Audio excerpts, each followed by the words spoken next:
สบายดีเมื่อนี้แอดมินจะนำเสนอเกี่ยวกับการสร้างนามบัตรแบบอัตโนมัติหรือเอิ้นว่า Mailing เนาะตัวอย่างเราจะเข้าไปที่ Mailing เข้าที่ Start Mail Merge เลือกที่ Label จากนั้นเข้ามาที่ Detail Label Height ก็คือความสูงของนามบัตรเนาะ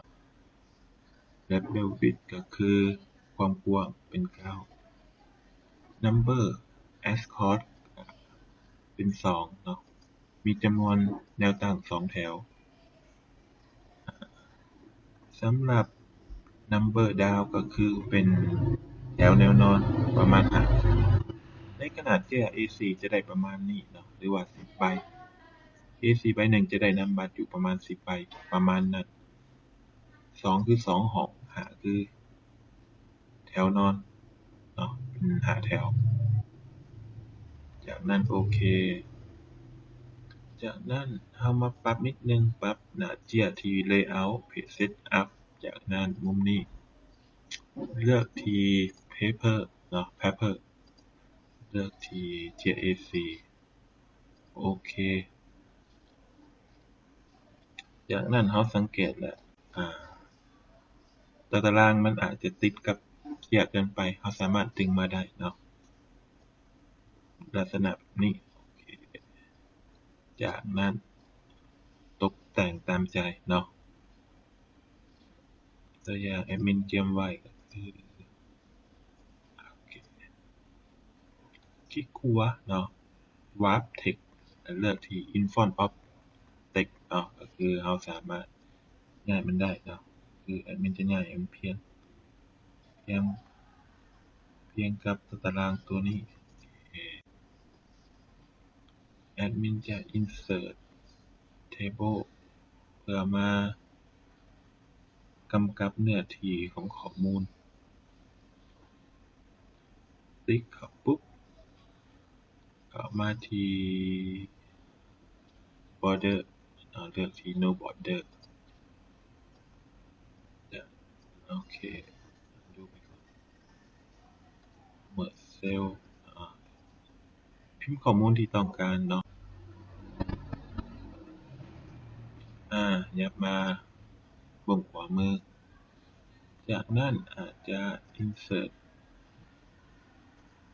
ภาพที่เตรียมไว้เนาะอาจจะเป็นโลโก้อันใดหนึ่งมาจากนั้น Warp Text เนาะคลิกขวาแล้ว Warp Text เลือกที่ In Front of Text ปรับย้ายไปตำแหน่งที่เราต้องการจากนี้ลดขนาดลงโอเคเพื่อสร้างเป็นช่องว่างโอเคย่อมาเนาะเพื่อใส่ไอคอน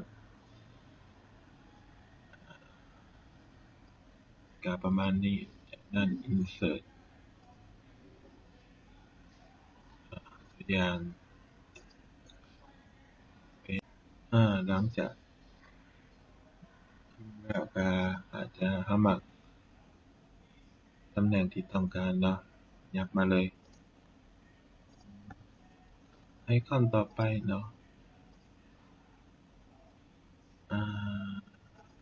ใส่เนาะ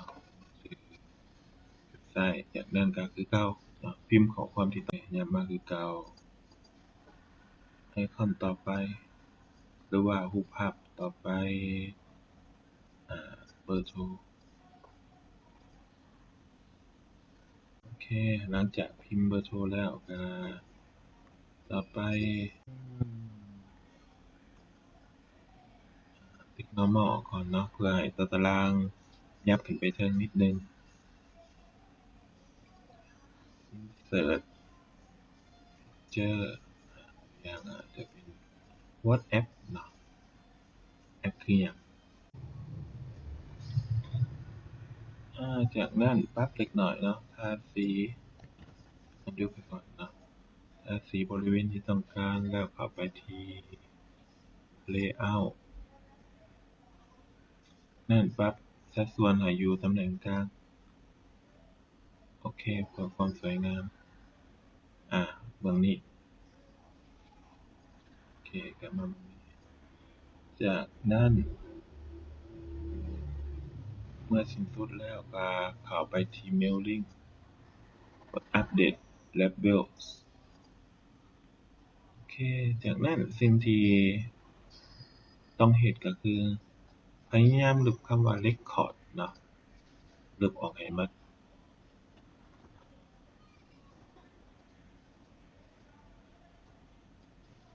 โอเค